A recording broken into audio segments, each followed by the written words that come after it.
Alors, on commence. Bonjour à tous. Merci d'être venus à suivre notre conférence.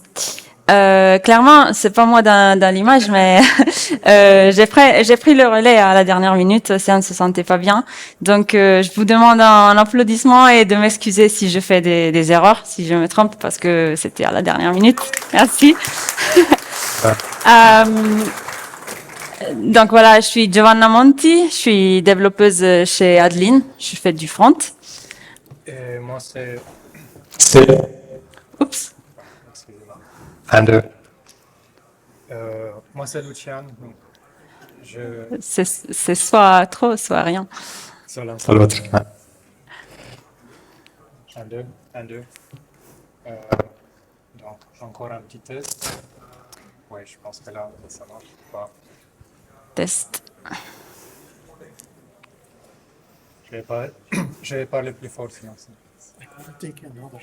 You can start with this. Ok. You can talk. Ok, donc moi c'est Lucian. Vous entendez Et pas trop? Pas trop. je vais parler plus fort alors. On peut augmenter un peu? Merci. Un, deux. Ok, non, ça marche. Parfait. Ok, donc excusez-nous. Donc moi c'est Lucian, donc je travaille avec Adeline aussi. Et donc merci d'être venu à cette conférence. Oui, donc juste deux mots en fait sur Adeline. Nous sommes experts dans les moteurs de recherche en fait. Donc c'est des moteurs de recherche au sens large. Donc pour nous, ChatGPT c'est un moteur de recherche. En gros, tout système qui permet l'accès à l'information. On développe entre autres une solution, une verticale e-commerce sur Elasticsearch, OpenSearch et un site qui s'appelle All.site qu'on va évoquer parfois en fait dans cette présentation à titre d'exemple en fait. Donc on va faire beaucoup d'autres démos en fait qui concernent pas forcément All.site. Ok, qu'est-ce qu'on va aborder aujourd'hui? Alors, on va parler de information de confiance. C'est un thème très très pertinent aujourd'hui, et donc on fera une introduction sur les challenges dans ce sujet. Après, on parlera de sources des données et de leur fiabilité, et ça va être intéressant de voir comment obtenir des sources de confiance. Après, on peut parler de la génération des résultats, genre comment notre réponse qu'on obtient des moteurs de recherche ou de l'IA sont générées, sont obtenues. Et après, on va parler de comment élargir notre recherche initiale pour avoir plus de contexte. Et finalement, comment utiliser l'IA, mais pas seulement l'IA, pour la classification des résultats de notre recherche. Dans la présentation.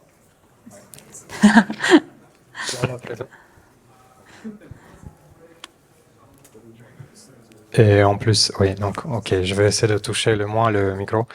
Dans la présentation, en fait, il y aura trois axes en fait principaux. Donc, on va expliquer les problématiques, en fait.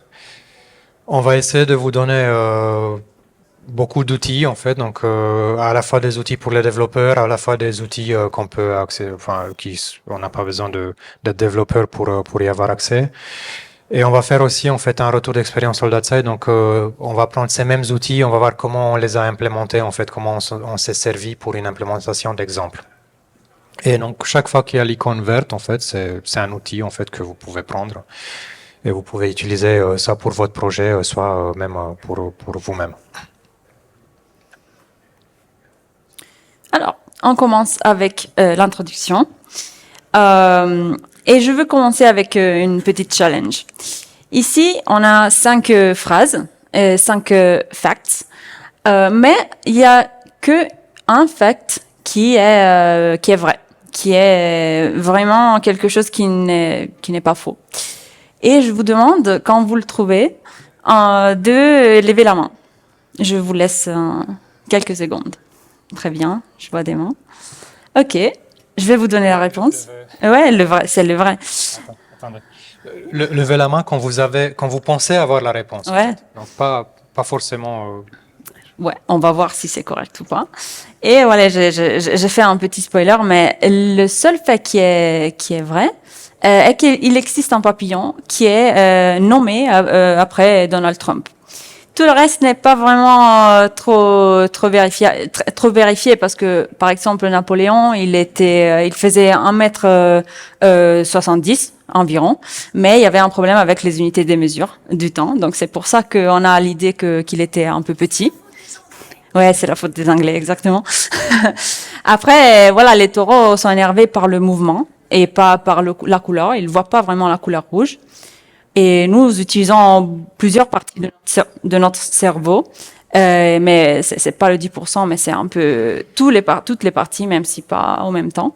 Ça se voit lors des encéphalogrammes. Donc. Ouais, on a mis des sources comme ça, vous pouvez vérifier aussi. Et la grande muraille de Chine, elle n'est pas visible depuis l'espace. Il y a des astronautes qui ont confirmé que c'est pas facile parce qu'elle a la même couleur de terrain. Et donc la vraie réponse, c'est qu'il existe ce type de papillon. Et vous pouvez vous-même vérifier sur Wikipédia, qui est un peu genre. C'est la communauté qui power Wikipédia. Mais il y a aussi des articles scientifiques qui confirment ça. Donc, vous pouvez vérifier. Juste une petite parenthèse en fait sur la Terre est plate effectivement. Ouais. Une petite parenthèse avec Wikipédia. Donc c'est juste un fait divers, hein, mais sachez que Wikipédia c'est pas forcément une source de confiance en fait. Donc il faut le savoir. Donc c'est une source de consensus. S'il y avait Wikipédia au Moyen Âge, elle aurait dit la Terre est plate en fait. Donc il faut juste savoir aussi ça. Et donc, pour parler de désinformation, on parle du concept de la Terre qui est plate. Et ça, c'était quelque chose qui est vraiment, c'était un concept qui était diffusé dans beaucoup d'anciennes cultures. Et ça a recommencé à être, les gens y croient aujourd'hui aussi parce qu'il y a une théorie de complot qui parle de ça. Mais Aristote avait déjà prouvé que la Terre n'était pas plate à son époque. Et voilà. Okay. Et donc aujourd'hui, on a des technologies en plus. On peut vérifier sans doute que la Terre n'est pas plate, qu'elle est sphérique. Mais il y a quand même des gens qui croient à ça. Et pourquoi ça? Nous, on peut tenter de l'expliquer avec la loi de Brandolini. Brandolini est un développeur de logiciels italien et il a formulé un principe en 2013 qui dit essentiellement que les informations fausses, c'est très facile de les produire, mais c'est extrêmement plus difficile de les confuter, de prouver que c'est faux. Et donc, on a ce principe. Et c'est rien de nouveau, vraiment. C'est quelque chose qui existe. Qui existait aussi à l'époque de George Herbert, un poète anglais du XVIIe siècle, qui créait cette phrase jolie: un fou a jeté une pierre dans un puits, mais 1000 sages n'ont pas pu la retirer. Et donc, c'est toujours d'actualité parce que l'Internet, il est rempli d'informations. Les informations travaillent à une vitesse incroyable un peu partout dans le monde. Et pour les réfuter, on a besoin d'expertise. Déjà de s'apercevoir que l'information, elle n'est pas vraie. Mais après, il faut avoir des outils et des preuves pour dire que l'information, elle est fausse. Et communiquer au reste des gens que c'est pas une vraie information. Et pour faire ça, il y a beaucoup d'énergie qui est requise. Et avec l'IA, c'est encore pire parce que les utilisateurs peuvent avoir des informations et des réponses dans quelques instants, mais la vérifiabilité de ces réponses n'est pas si facile à déterminer. Même les outils comme ChatGPT nous disent faites attention avec les réponses que je vous donne. Et donc ça, c'est un problème vraiment pertinent aujourd'hui.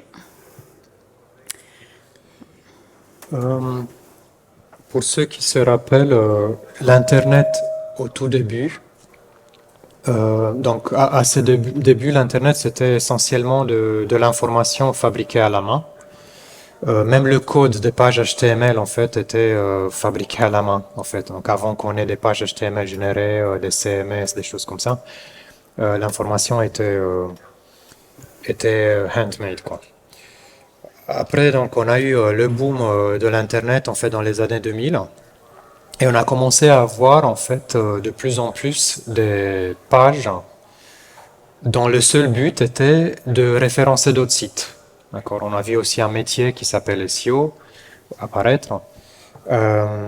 Et donc, de plus en plus de contenu, en fait, n'avait pas pour but d'informer, en fait, ou de passer une information authentique, mais le seul but, en fait, de la page en question était de faire passer, en fait, la page au niveau des algorithmes des moteurs de recherche. Donc, comme l'information était de plus en plus nombreuse, on avait besoin des algorithmes différents, et donc, voilà, on est passé là-dessus. Donc juste quelques mots en fait sur SEO, SEM en fait pour ceux qui connaissent pas en fait qui connaît SEO en fait qu'est-ce que c'est. Alors, vous voyez tout ce que c'est. SEM peut-être un peu moins. SEM. Donc le SEM en fait c'est en gros les pubs que vous voyez sur les moteurs de recherche, donc ça s'appelle Search Engine Marketing, et donc c'est les liens qu'on voit en haut parce qu'on a fait une campagne de publicité. Voilà. Et la Search Engine Optimization, en fait, c'est plus subtil, en fait. Donc, c'est des résultats qui sont naturels pour le moteur de recherche, mais qui sont le résultat quand même d'un travail d'experts, de professionnels qui vont faire de sorte que la page elle est en HTTPS, qu'elle se charge rapidement, que Google arrive à la crawler correctement, que le site soit référencé par plein d'autres sites, etc., etc. Donc, il y a voilà, tout un reverse engineering de l'algorithme du moteur. Donc ça c'est un exemple de SEM. Donc voilà, donc ça c'est, on cherche en fait comment obtenir le visa pour les États-Unis. Le premier lien c'est SEM, c'est un lien qui est payant.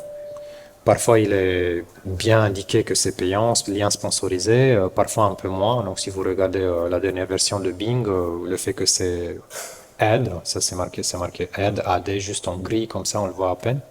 Voilà, donc c'est un sujet. Et ensuite arrivent les résultats naturels. Donc dans cet exemple, c'est la version actuelle de Google. Ça se passe bien.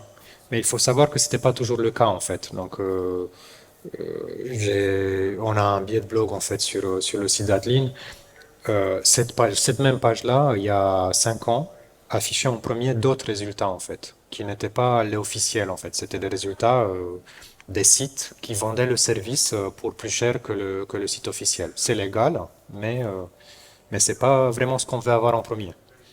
Donc, les moteurs se sont améliorés, Google a changé d'algorithme, voilà. Et c'est toujours un peu un jeu comme ça du chat et la souris qui est de, voilà, quel est le nouvel algorithme, comment je peux faire pour passer devant, etc. Et maintenant, on a tout le contenu généré par l'IA. Et il y en a beaucoup, en fait, de plus en plus, et puis il y en a tellement que, voilà, et dans ce contexte, on ne sait même plus, voilà, qu'est-ce qui est vrai et qu'est-ce qui est faux, en fait, en réalité. Euh, et donc, les moteurs de recherche ont du mal aussi, d'ailleurs, avec ça. Voilà. Qui sait, qu'est-ce qui s'est passé le 30 novembre 2022? Personne? C'est ChatGPT qui a ouvert au public, en fait. Donc c'est pour ça cette date, en fait. C'est à partir de cette date, bah, il y a eu cette deuxième explosion, donc l'explosion des années 2000, et cette deuxième explosion, en fait, qui est là grâce à l'IA, en fait. Donc il y a plein de faux journaux qui sont apparus, plein d'articles, en fait, générés par l'IA, plein de billets de blog générés par l'IA parce que au début les gens faisaient du SEO avec l'IA et du coup ça marchait au début, ça marche un peu moins. Mais voilà. Ok, vous voyez l'idée. Premier outil, donc on passe maintenant à des outils qu'on vous donne. Premier outil qu'on vous donne, en fait, il y a cette syntaxe qui est disponible dans la majorité des moteurs de recherche et en fait tout moteur devrait avoir ça. Donc si vous construisez un système en fait pour une entreprise en interne qui est censé vérifier les faits, etc., pensez à ça en fait parce que une affirmation peut être vraie dans un contexte et 2 ans après ou 2 jours après, elle peut ne plus être vraie, mais c'est pas parce que les auteurs à l'origine étaient mal intentionnés et tout, mais c'est juste parce que dans le contexte donné, elle était vraie. Et donc, on a cette syntaxe-là qui permet de faire retour arrière. Donc, et il y en a beaucoup qui l'utilisent pour justement s'assurer que le contenu qui est là n'est pas généré. Donc, before 2022 ou before 30 novembre 2022, comme ça, on est sûr que c'est pas du contenu généré par ChatGPT.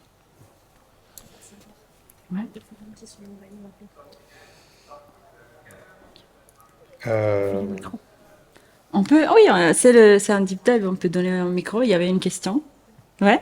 oui, alors allons-y. Oui, ouais. On peut tester, hein, c'est tout Ouais, c'est vrai, freestyle. on va pas attendre la fin. Je travaille dans le SEO et maintenant il y a des forums de physique et d'autres éléments qui sont en train d'être envahis par l'IA où ils backdate les posts pour effectivement essayer de pourrir cette situation-là aussi.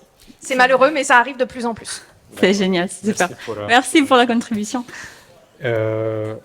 donc, je pense que ce before là, c'est le before de Google. C'est-à-dire que c'est quand Google a vu la page. Donc, je suis pas sûr qu'on peut la... Oui, donc ça se base sur la date de l'encode. Ok, moi j'ai appris quelque chose.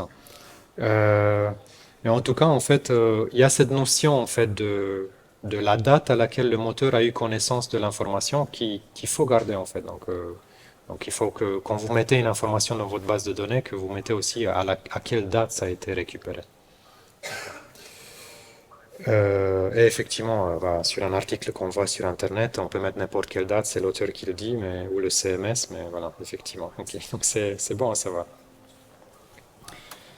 Ok, on peut commencer à parler des sources parce qu'on a vu l'Internet est rempli d'informations, on ne sait jamais ce qui est vrai, ce qui est pertinent, ce qui n'est pas pertinent.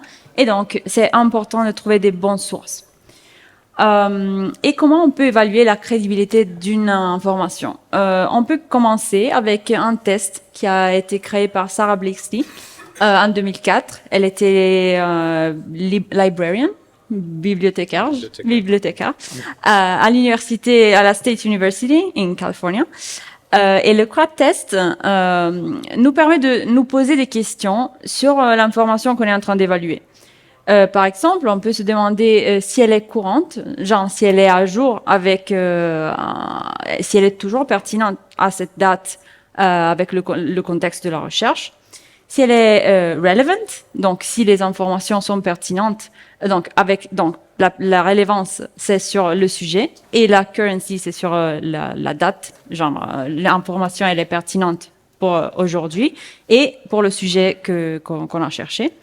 Et après, on peut se demander si l'autorité qui a publié l'information est qualifiée, est vérifiable, est fiable, crédible. Et après, on peut se demander quelque chose sur l'accuracy, donc s'il y a des informations prises sans erreur, et aussi s'il y a des preuves à supporter les informations. Et finalement, il y a le purpose, donc pourquoi l'information a été publiée avant tout. Est-ce que l'auteur voulait nous convaincre de quelque chose? Est-ce qu'il y a un biais dans l'information? Ça, c'est très important. On n'a pas je pense, on n'a pas mis l'icône de l'outil là, donc l'icône verte, hein, mais ça c'est un outil en fait. C'est juste que c'est un outil un peu, c'est une méthode, hein, une méthodologie. On n'a pas encore d'implémentation en fait, et surtout pour faire tout ça en fait.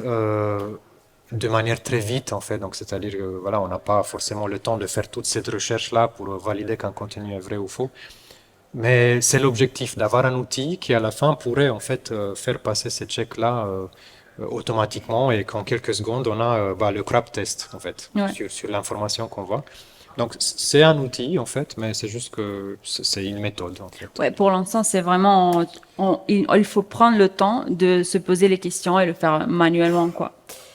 C'est dans l'autre sens. Ouais. Donc ici il y a un exemple de l'utilisation du CRAP test. On a pris une phrase sur la Terre qui est plate et on peut dire l'information est-elle d'actualité? On n'a pas trop d'informations, c'est juste une phrase générique. Elle peut être pertinente. On connaît pas l'auteur parce que c'est pas marqué ici. Mais il y a surtout les deux derniers points qui posent des soucis parce que il y a clairement une erreur ici. Et il y a aussi un tentative de nous vendre quelque chose, genre un livre dans ce cas. Voilà. Donc, comme source de confiance, on peut prendre comme exemple des sites officiels, par exemple des sites web du gouvernement ou des institutions. Et on peut considérer s'il y a des experts qui traitent un sujet, on peut le considérer aussi comme source de confiance. Et des contenus modérés, donc il y a une communauté, il y a des reviews qui sont faites, et donc même Wikipédia peut être considéré une source de confiance. On a parlé en fait de ce sujet à une autre conférence il y a 2 jours. Et en fait, il y avait des gens des États-Unis qui disaient oui, mais en fait, les sites gouvernementaux, pour nous, c'est pas vraiment de confiance. En fait, surtout maintenant, il y a plein de trucs qui ont été supprimés, etc. Et en fait, le sujet, c'est pas là. Donc là, on est en train de construire un outil, d'accord, que vous pouvez faire vous-même, en fait, pour votre entreprise ou pour votre association ou même pour vous-même. Et en fait, c'est juste, on donne un concept. Si pour vous, une information officielle, c'est tel blog, très bien. Donc, c'est pas le sujet. On va pas vous dire que un site gouvernemental, c'est bien. Donc, donc, l'idée, c'est d'avoir sa propre base de connaissances. Et, et puis voilà, donc c'est de faire jouer le jeu en fait, donc faire le test par rapport à ce qui est dit là-dedans. Donc si on est scientifique ou bien si on est dans une entreprise et la base de confiance c'est l'intranet de l'entreprise, bah voilà, c'est ça. Si on est scientifique et la base de confiance c'est les articles qui étaient publiés, validés, etc., bah là c'est ça la base de confiance. Et ainsi de suite. Ok. Et les moteurs de recherche aussi, comme Google, mais aussi Bing, ont pris la direction dans les dernières années de donner à l'utilisateur les moyens pour découvrir quelque chose en plus sur les sources des résultats. Donc, par exemple, ici, on a cherché jus de céleri et on a obtenu des résultats. Et on a découvert que Google te permet de voir quelques informations en plus sur l'auteur, sur qui a publié l'article.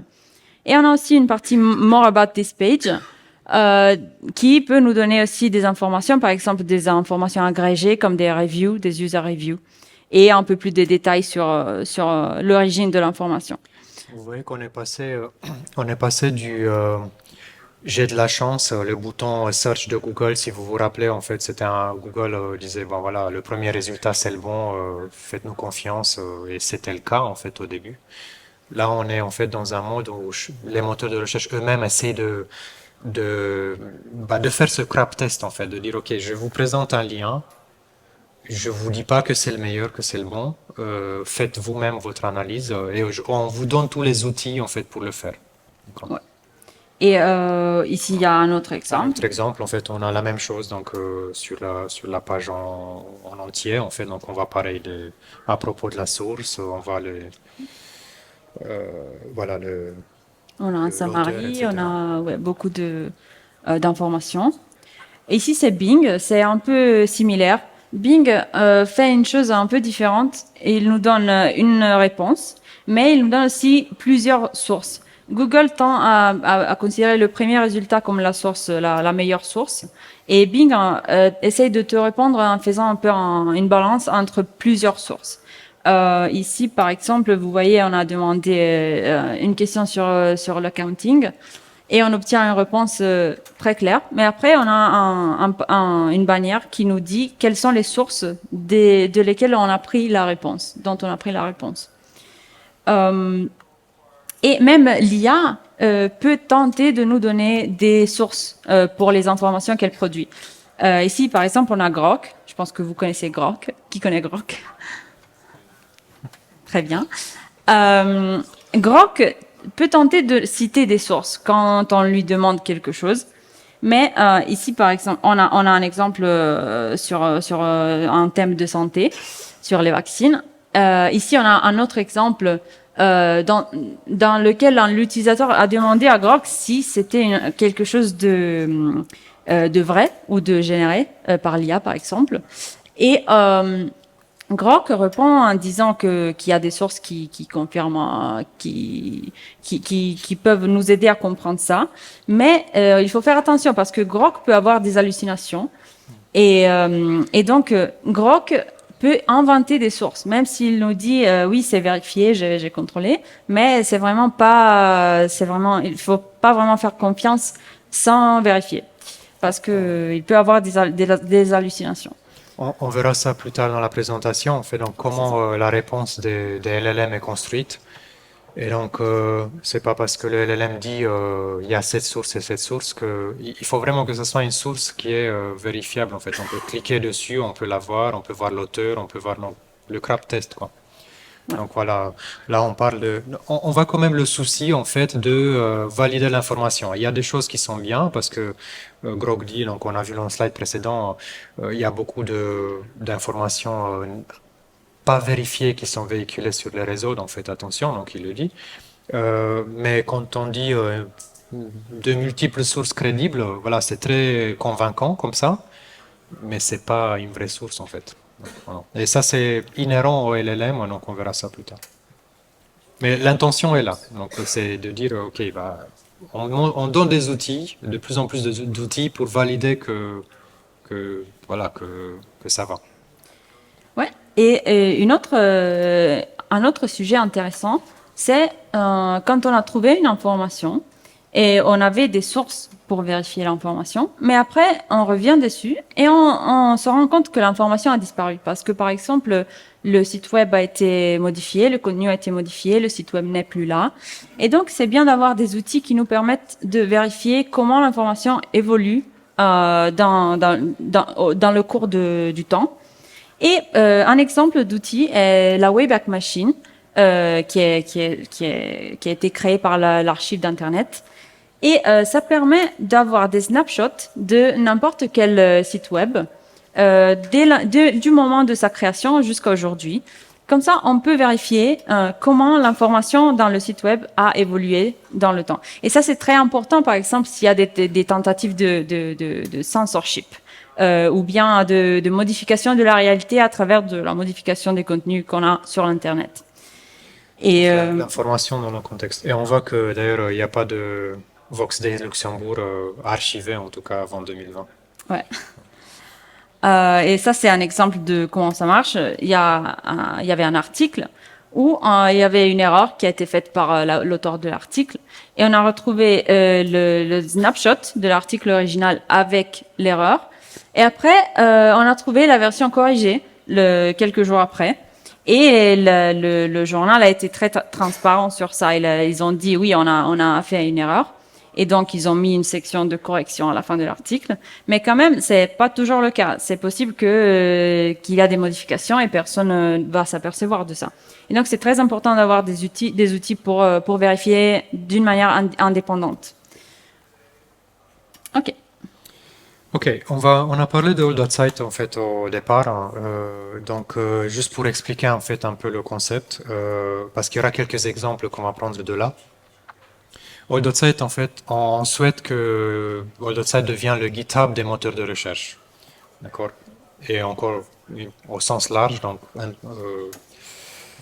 les assistants intelligents, c'est un moteur de recherche aussi. Donc, au même titre que Hugging Face, c'est le GitHub du machine learning, en fait, si vous connaissez Hugging Face. Donc, l'idée, c'est que on va voir comment ça fonctionne. Donc, vous vous rappelez, en fait, de l'Internet au tout début, en fait. Donc, les moteurs de recherche à l'époque fonctionnaient un peu en mode manuel aussi. Donc, il y avait le web qui était littéralement catégorisé, en fait, parfois à la main par les employés de Yahoo. Et donc, ça marchait comme ça. Donc voilà, ça ressemblait à ça. Donc c'était l'Internet catégorisé. Et la recherche se faisait dans ces catégories-là. Le web n'était pas très, très grand. Même Google, en fait, dans ses premières versions, en fait, avait cette même approche. Donc ça fonctionnait comme ça. Donc ça s'appelait Google Web Directory. Et ils ont pris la même approche parce que les gens étaient habitués à ça et c'est comme ça que ça se faisait à l'époque. Et ça, c'est la Wayback Machine 2001. Google de 2001. Exactement, ouais, c'est ça. Voilà, ce site a été à la fin donc, arrêté en fait, donc il n'existe plus aujourd'hui parce qu'on fait plus comme ça. Avec le boom de l'internet, en fait, ça a changé. On avait besoin d'algorithmes en fait pour trouver plus facilement, plus rapidement. Il y a eu le PageRank qui est venu. Le SEO qui est venu après, le PageRank amélioré encore, après du nouveau le SEO, etc. Donc on est un peu dans ce mode-là, mais ça marchait quand même. Donc le bouton I'm feeling lucky, en fait j'ai de la chance de Google, était quand même bien. Et Google était pertinent en fait. Là, en fait, il y a deux choses qui se passent. On a remplacé Google par les LLM, qui certes ont beaucoup d'informations et sont capables de synthétiser et de faire le summary en fait de beaucoup d'informations pour nous donner une réponse succincte à quelque chose qui est voilà un peu éparpillé sur le web. Mais en même temps, en fait, on a aussi du contenu qui est généré par l'IA, qui alimente en fait les moteurs de recherche. Donc, on est dans un boucle en fait un peu, on ne sait plus où on est en fait. Et donc, ce qu'on souhaite faire avec All.Site, c'est de se dire, sur tout cet Internet-là, il y a des pages qui sont des pages authentiques et des pages qui sont là avec un autre but, SEO, sont générées par l'AI ou pas pertinentes pour un domaine donné. Si vous demandez à un développeur Java de quoi il ou elle a besoin pour travailler, d'accord? Je crois que Jean-Michel Doudou est dans la conférence en fait. Voilà, je pense qu'il peut vous citer en fait quelques dizaines de sites qui sont suffisants en fait, et nécessaires et suffisants pour qu'on puisse développer sur Java. Si on développe sur Java, et si on cherche sur Google ou sur ChatGPT comme ça, on atterrit toujours chez les mêmes sources. Oracle, Stack Overflow, des blogs connus en fait de référence. Et ça se résume à ça en fait. Donc pour développer, pour faire développeur Java, en fait, on n'a pas besoin de tout Internet en fait et de tout le spam qui est en fait sur Internet. On a besoin juste d'un expert en fait qui va nous dire les 100 sources en fait qui sont pertinentes et un système en fait qui permet d'améliorer en fait ce moteur. Et donc c'est ce que All.Site veut faire. Il y a cette conférence dans laquelle on a expliqué en détail comment ça marche et qu'est-ce qu'on veut faire avec. On va pas tout refaire, mais voilà. Ouais. Aujourd'hui, on veut vous présenter une démo qu'on a fait sur All.Site et on l'a fait dans le domaine de la santé. On a créé 3 moteurs de recherche. Le premier, il s'appelle Official Health Info et c'est un moteur de recherche qui prend ses sources des canaux officiels, donc des sites gouvernementaux, des sites plutôt reconnus comme source de confiance. Après, il y a un deuxième moteur de recherche qui prend les informations des hôpitaux et des cliniques aux États-Unis. Donc, ça peut être quelque chose qui va vraiment être créé par un ensemble d'hôpitaux et de cliniques pour donner des informations sur la santé. Et après, on a créé un troisième moteur un peu en mode exagéré avec des websites et des blogs et des pages d'influenceurs qui donnent des avis sur la santé, mais sans vraiment des sources vérifiées, peut-être avec des conventions un peu anti-scientifiques. Et donc, on va voir quelle est la différence des résultats qu'on obtient avec la même question, mais avec des sources très différentes. Ouais, on va passer en mode démon. Juste petite pause technique parce qu'on a oublié de faire quelque chose pour faciliter la démo, mais c'est pas grave, donc on va le faire maintenant. Donc ça passe en mode slideshow et la démo, je pense que ça passe là. Okay. Ouais, voilà. Alors ça va. Ça c'est, pardon, j'ai un problème avec le micro. Ok. Ça c'est l'interface de All.Site. On a créé un compte et on a créé les 3 moteurs de recherche. Celui-là, c'est le premier, c'est Official. On peut cliquer sur pour voir les 3 moteurs. Donc, on a les 3. On a Official Health Info, on a Top Rated Clinics et on a Leyline, le moteur un peu exagéré sur les fausses sources. Ok. Donc, ça, c'est Official Health Info. Pour obtenir les sources, on a fait du sample web crawling sur les sites de World Health Organization, de CDC et d'autres blogs et des institutions assez connues, aux US principalement. Après, Top Rated Clinics prend ses sources de cliniques et des hôpitaux, comme je disais. Et le troisième, c'est Leyline. Et on l'appelait Your Direct Connection to Misinformation. Donc voilà, et on va pas montrer les sources pour Leyline. On veut pas diffuser la désinformation. C'est un peu exagéré, mais juste pour voir en fait un peu comment les sources influencent la réponse au crap test en fait. Ouais. Voilà. Donc, en première recherche, on l'a fait sur Leyline et on a demandé sur le sujet de jus de céleri. Et on obtient un summary. On a déjà tout chargé parce que si le Wi-Fi a des problèmes, on voulait être sûr. Mais on a obtenu un summary d'informations sur le jus de céleri. Et on a des résultats comme un moteur de recherche classique. On peut expandre l'aperçu. Et on a beaucoup de résultats sur ce sujet. Ce qu'on a ici dans le summary, c'est que le celery juice, selon l'Eyeline, est une boisson très puissante pour soigner vraiment toutes les maladies. Et il faudrait vraiment boire beaucoup chaque jour. Et c'est vraiment une boisson de miracle. Et c'est ça l'idée. Et pour chaque phrase ici, on voit il y a une petite chiffre qui nous donne le lien vers l'article qui disait cette partie du summary.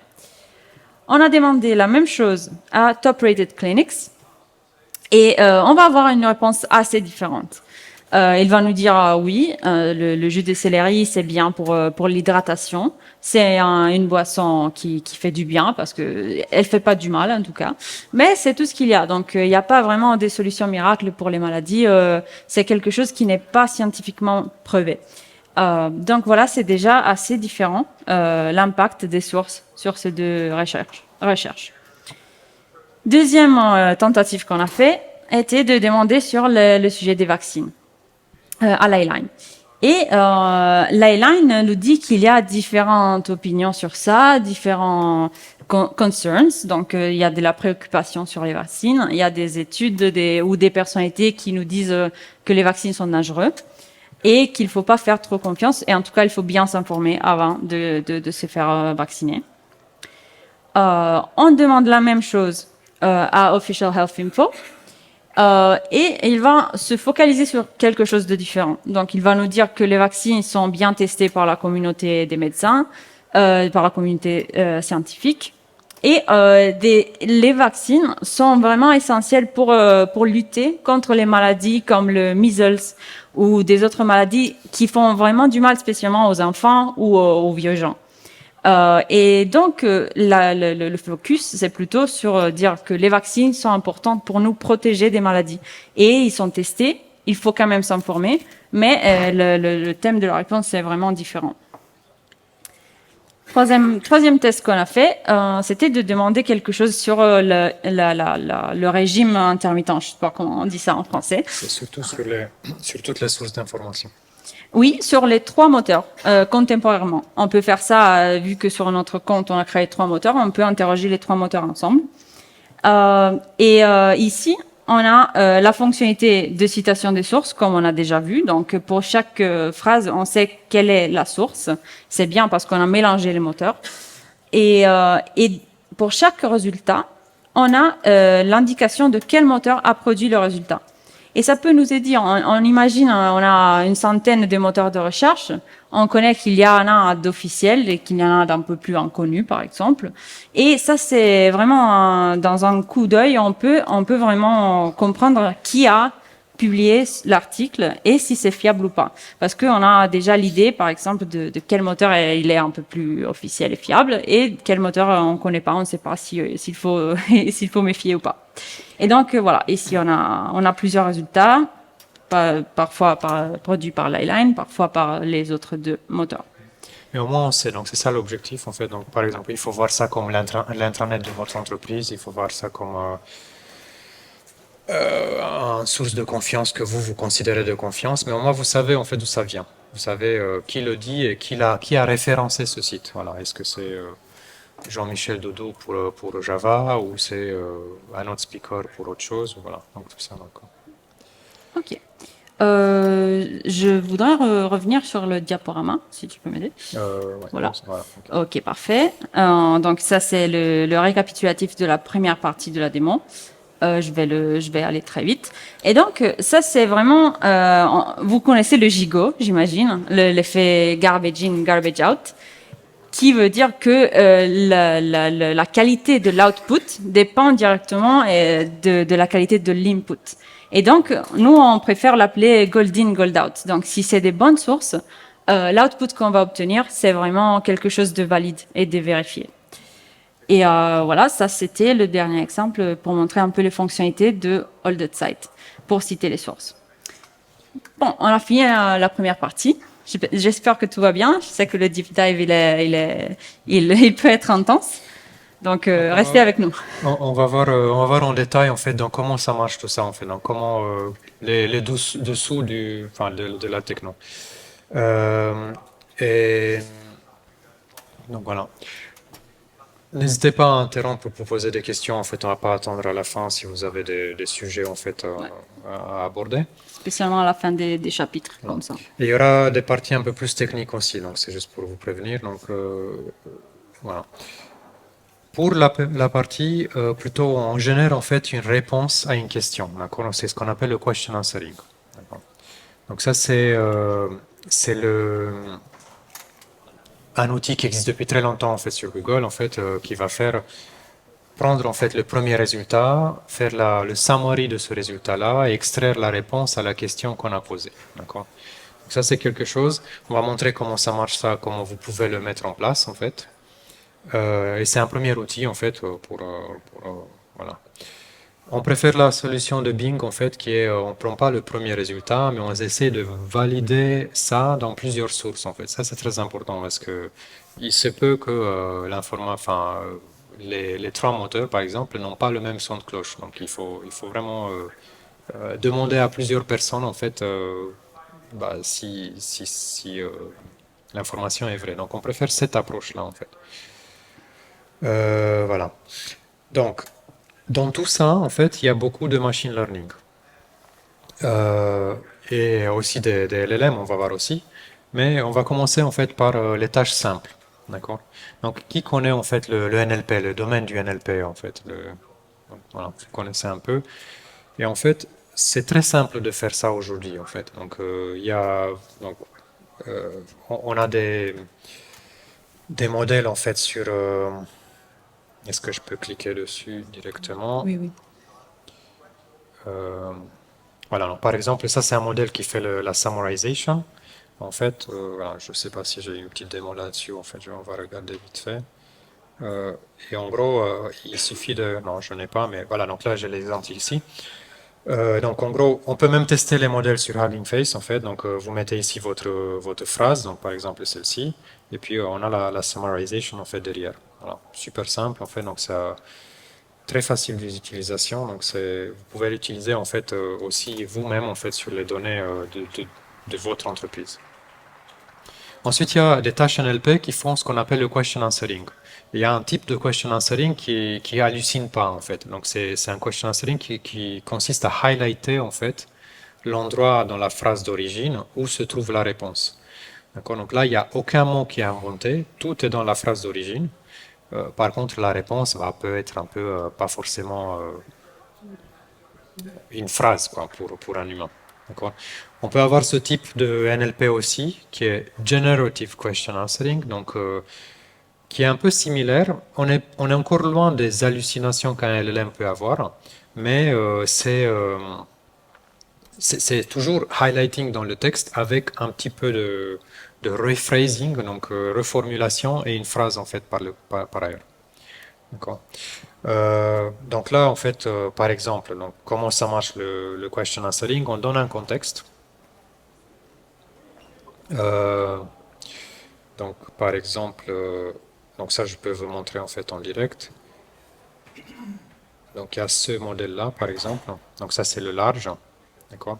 Donc, celui-là, on ne peut pas le tester comme ça maintenant, mais par exemple, si vous allez sur la page de question answering, vous pouvez en fait tester le base, pas le large. Donc le large il coûte trop cher, donc du coup il n'est pas disponible en test comme ça en live. Donc vous mettez votre phrase, vous mettez le contexte et donc le question answering va sortir en fait la réponse. Donc vraiment très simple à implémenter. Voilà, donc on est...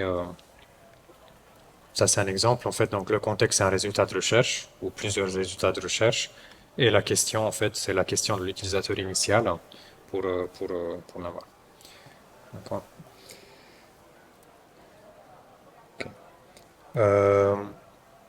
Sur Hugging Face, en fait, il y a une rubrique, donc ça, je peux vous montrer en fait directement. Donc ici, dans la partie modèles, en fait, vous avez les tâches, et dans toute cette partie-là, NLP, il y a tout un tas de tâches en fait qui sont disponibles.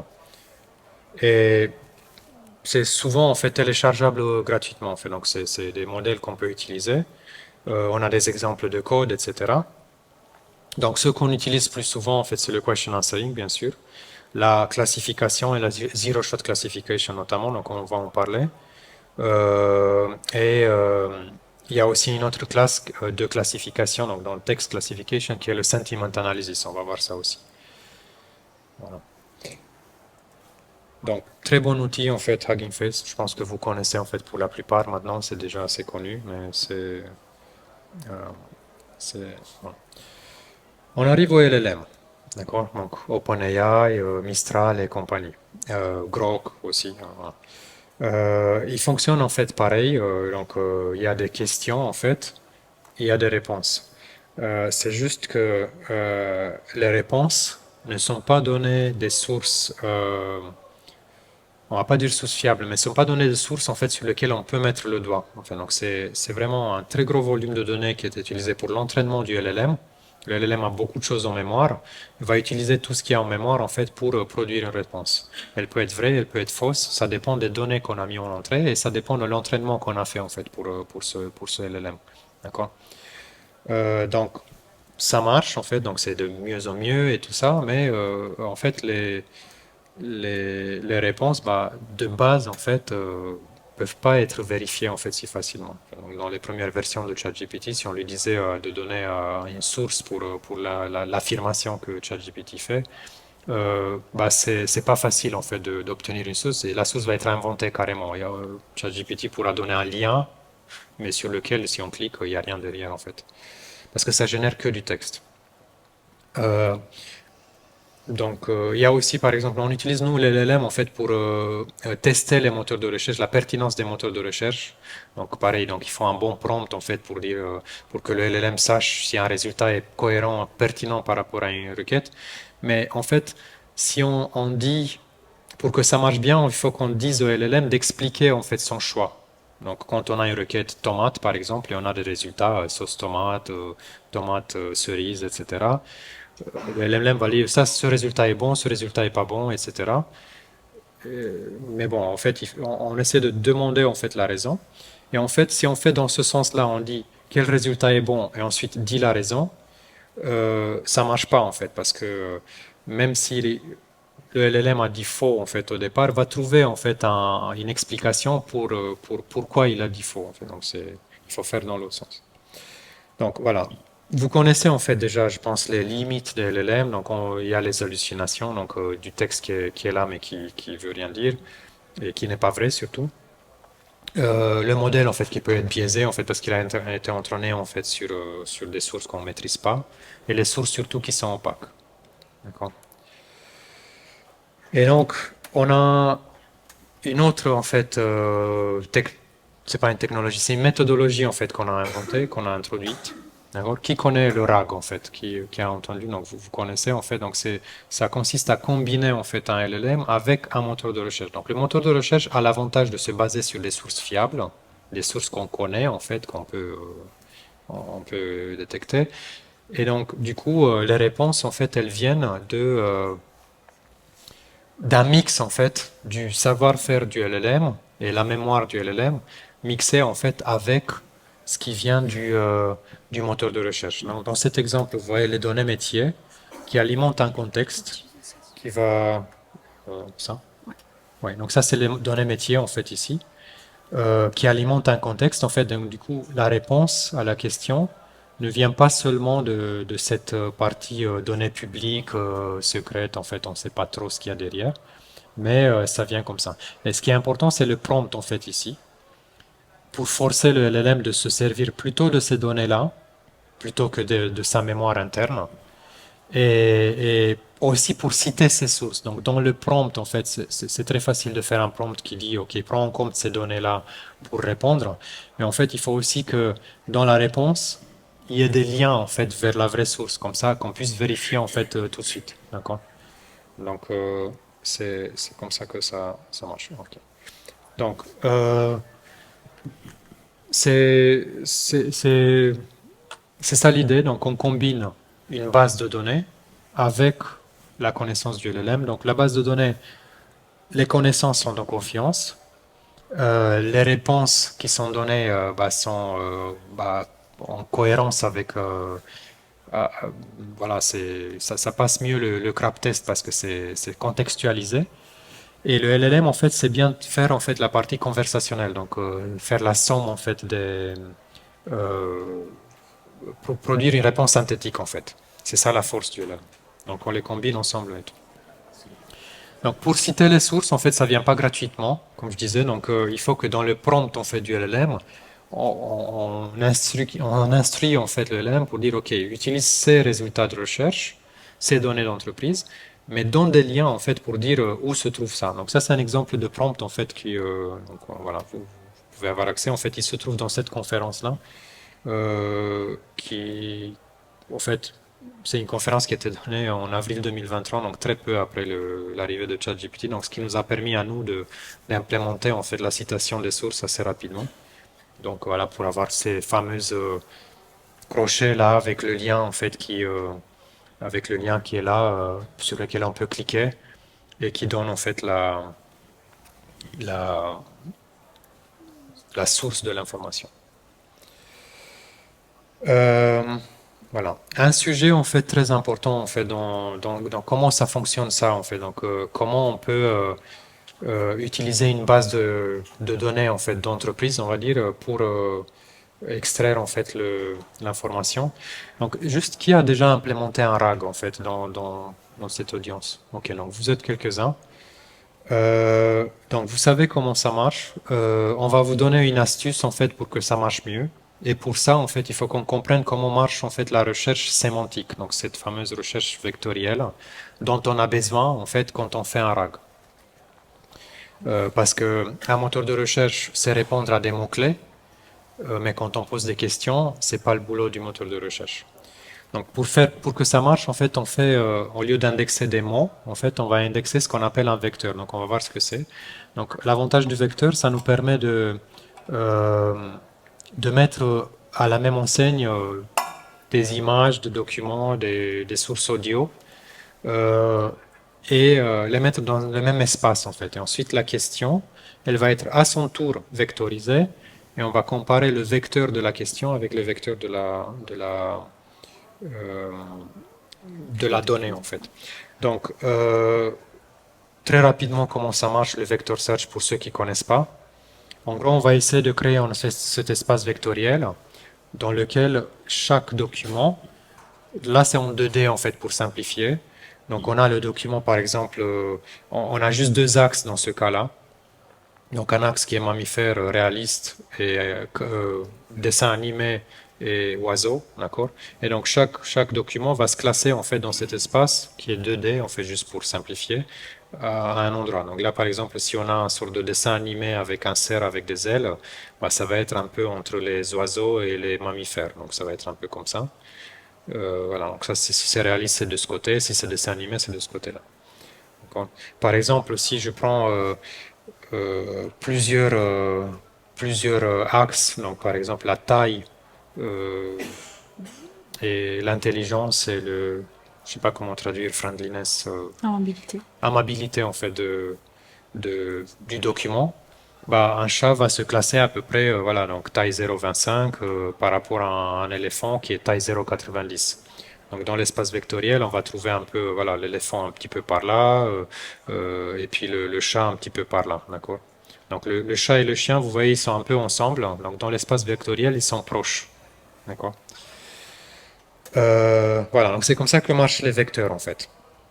Donc maintenant, l'astuce en fait pour ceux qui ont fait du RAG, c'est que vous imaginez bien que quand on vectorise un document qui fait plusieurs pages, et quand on vectorise une question qui fait juste 3 mots, 5 mots, allez, c'est pas pareil en fait. Donc ça va être difficile que le vecteur du document de 5 pages et le vecteur de la question de 5 mots match en fait. Pour que ça marche, il faut que le modèle en lui-même soit un modèle un peu multimodal, un modèle qui vectorise des questions et il sait que c'est une question, un modèle qui vectorise des documents et il sait que c'est des documents. Bon, après, ceux qui connaissent, vous allez me dire, oui, mais le document de 5 pages, on va pas le vectoriser comme ça, on va le chunker, on va le découper en morceaux, c'est ce qu'on fait, en effet. Mais les paragraphes restent quand même, voilà, il y aura 5 phrases dans le paragraphe, il n'y aura pas 5 mots comme dans la question. Et donc, l'approche naïve du RAG, c'est qu'on vectorise les deux et ça se passe bien à la fin. En fait, il y a une méthode qui est très sympa, Il y en a beaucoup d'autres, hein, mais celle-ci, elle est assez sympa et facile à implémenter. On utilise justement un LLM pour, de la question, générer un document hypothétique. Donc ça s'appelle Hypothetical Document. Donc un document qui est faux, en fait, qui n'est pas une vraie réponse. C'est le LLM qui l'a halluciné, qui l'a inventé, en fait. Mais ensuite, on va vectoriser ce document hypothétique pour le comparer au vecteur des documents réels. Et ça marche beaucoup mieux, en fait, quand on essaie de mettre ensemble, en fait, donc, on n'a pas besoin d'un modèle, en fait, qui est super intelligent, multimodal, qui va savoir qu'une question est courte et qu'un document est long. Donc, on fait, en fait, ce truc-là. Donc, il y a beaucoup d'astuces comme ça qui sont données dans ce webinaire, en fait, donc c'est une série de webinaires faits par LangChain. Donc, il y a du multi-query, du step back et de la décomposition aussi en fait pour donc répondre mieux à la question. Et donc, on va montrer une petite partie de la démo. Et on a parlé de décomposition. Sur All.site, on ne fait pas de la vraie décomposition, mais on permet à l'utilisateur de faire la décomposition manuelle. Parce que la décomposition de la query, de base, veut dire qu'une query qui apparaît simple et une seule question ou query, en fait, elle peut être découpée en plusieurs morceaux pour mieux expandre le sujet. Et nous, on permet de faire ça d'une manière manuelle. Alt-tab. Ouais. Alt-tab, ouais. Ok. Et donc, ici, par exemple, on peut demander à notre moteur de recherche, Official Health Info, de nous parler du régime de jeûne intermittent. Et on peut expandre un peu la question. Par exemple, manuellement. Donc, ça veut dire d'une manière conversationnelle. On a un chatbot qui nous permet de faire ça. Et on peut demander, par exemple, quels sont les risques. What are dangers of intermittent fasting? Parce que c'est un sujet très important. Et je vais demander à mon chatbot de me donner plus de détails. Et on peut faire la conversation comme ça, on peut découper la query originelle et on peut l'expandre aussi. Et on va avoir des informations additionnelles sur le sujet. Donc les systèmes en fait un peu plus avancés vont savoir faire ça même automatiquement. Donc certaines questions ne peuvent pas être répondues telles quelles en fait. Donc du coup on pose une question intermédiaire et ensuite on pose une question ultérieure sur la réponse de la précédente. Oui, tout à fait. Je tente de revenir sur la presse. Oui, ça doit être là. Ok, oui. À gauche. Ok, parfait. Ok. Et on a parlé de élargir la recherche avec une modalité conversationnelle. Et maintenant, on peut parler du troisième sujet qui est élargir une recherche. Parce qu'à un moment donné, ça va arriver qu'on a fait la première recherche, on a obtenu des résultats, mais on veut savoir un peu plus d'informations sur le contexte de notre recherche ou avoir des points de vue différents sur le même sujet pour l'explorer. Et le premier exemple d'outil qui nous permet de faire une expansion de la recherche, c'est la recherche inversée par image. Ça existe par exemple sur Google. Et dans notre cas, on a trouvé un exemple d'une image de Hyde Park in London. Il y avait des déchets partout. Et il y avait un utilisateur qui disait « Ah, c'était la manif d'aujourd'hui des personnes qui se battent pour le climate change. » Et c'était en septembre 2019. Mais si on fait une recherche inversée de cette image sur Google, on obtient, on se rend compte très rapidement que c'est faux, c'est une fausse information, parce que cette image existait déjà il y a quelques mois, et c'était lié à une autre manifestation qui avait vraiment rien à voir avec la manifestation sur le climate change. Et donc l'utilisateur a tenté de manipuler le contexte pour donner des fausses informations. Et donc, c'est très important d'avoir des outils comme ça pour se rendre compte du contexte et si l'image était sortie de son contexte original. Un autre exemple ici, c'est des images qui viennent des États-Unis. Il y a eu récemment des riots, des révoltes, des riots, je sais pas comment dire en français. Donc c'est pareil, donc c'est une image qui est vraie, mais qui est sortie du contexte, donc du coup. Oui, c'est une image qui est vraie et par contre c'est pas lié à ce qui se passe à Los Angeles. C'est quelque chose qui était lié à l'événement de la mort de George Floyd il y a quelques années. Donc ça aussi c'est un exemple de information sortie de son contexte pour tenter de manipuler la réalité.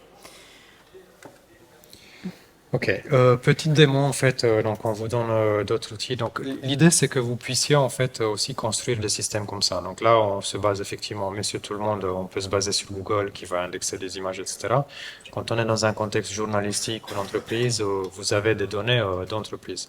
Et donc vous vous rappelez le vector search en fait, c'est mettre à la même enseigne des images et du texte par exemple, d'accord? Donc juste une petite démo en fait comme ça. Et en fait, on l'a mise ici sur OpenSearch, il y a des démons sur Elasticsearch aussi, parce que en fait, je savais pas, j'ai découvert ça cette semaine, donc du coup on a basculé là-dessus. Il y a en fait sur Hugging Face, en fait, on peut créer des sites web, en fait. Je savais pas en fait, je connaissais pas. Donc du coup cette démo, elle est hébergée sur Hugging Face. Elle était avant hébergée sur ailleurs en fait. Et donc en gros, comment fonctionne en fait la recherche donc vectorielle. Donc c'est tout simplement, en fait, on va prendre l'image, on va la transformer en vecteur dans cet espace vectoriel comme on a vu. Et donc, du coup, si je fais, je dois faire un multimodal search. D'accord? Donc, je pense que c'était ça. Multimodal search exactement. Et donc là on peut par exemple donc ça c'est quelque chose qui est implémenté juste avec un modèle Hugging Face en fait et OpenSearch, d'accord. Donc c'est quelque chose qui est très très facile d'implémentation en fait aujourd'hui. Donc là si je prends allez, par exemple la guitare, donc j'ai pas mis de texte, je peux mettre de texte aussi, donc ça c'est la hybrid search en fait, donc si vous voulez. Et donc ça. Donc on a les résultats en fait. Donc ces documents se trouvent dans ma base, c'est vrai. Donc je ne suis pas Google, j'ai pas tout Internet, donc je suis pas Wayback Machine pour avoir les sites Internet indexés. Mais vous voyez l'idée en fait. Donc vous pouvez avoir vos propres données, vos propres historiques. Et donc c'est très facile de implémenter un search dans lequel vous passez une image et vous avez des images en retour ou du texte en retour aussi, hein, donc, ou vice versa. D'accord. Je crois que j'ai une autre démo en fait après. Oups, non, c'est pas ça que je voulais. Voilà. Voilà, donc j'ai une autre démo en fait sur Clip, qui est un modèle de OpenAI. Oups, pourquoi 500 pas? Ok. Ah, parce que je suis pas logué. Plus logué, ouais, ok. Là, je suis logué, on va voir. Voilà, ça marche un peu mieux. Donc en fait, c'est basé sur ce modèle en fait de OpenAI qui est ici, qui s'appelle Clip. Et donc en gros, voilà, celui-là il fonctionne différemment. Donc je passe une image. Donc par exemple, je vais prendre l'avion de tout à l'heure. Donc ça c'est un avion qui était présenté au Bourget, au salon du Bourget qui a lieu en ce moment. Et donc bon, je vais pas faire ça, voilà. Et donc en gros, ça vectorise cette image-là. Et ça utilise un LLM ensuite pour... Ah, il y a une erreur, on va essayer un autre comme ça. Pour générer du texte avec, d'accord. Donc juste pour dire, ok, bon, ça marche pas, on va revenir sur la... Vous voyez en fait ici le texte qu'il a généré. Donc ça permet de passer du texte à l'image et vice-versa, donc c'est... Ok, donc, sujet suivant. Oui, on a vu un peu l'expansion de la recherche à travers des images, mais en général, les outils comme les moteurs de recherche nous donnent beaucoup de suggestions pour expandre notre recherche. Ici, on voit juste des exemples. Ça, c'est Google, par exemple. On a cherché Galilée. Et Google nous suggère des autres personnalités fameuses qui peuvent nous intéresser pour notre recherche, pour peut-être expandre notre recherche. Et on a aussi l'élément autre question qui reprend des questions des autres utilisateurs sur un sujet, sur le même sujet, mais peut-être d'un point de vue différent, pour nous aider à avoir des idées pour expandre notre recherche originelle. Et ça nous donne l'occasion de parler de ça. Ouais. Donc, petite démo sur Elasticsearch en fait aussi. Pareil, donc ce type de fonctionnalité, c'est très facile à implémenter en fait, donc avec les outils qu'on a aujourd'hui. Bon, j'ai fait escape, je sais pas pourquoi, mais on peut rester là-dessus parce que je crois qu'il y a des liens. Donc, oui, non, en fait, je sais pourquoi, parce qu'en fait, ça se trouve sur. Donc, on va passer en JSON en fait cette fois-ci. Mais c'est très simple aussi en fait.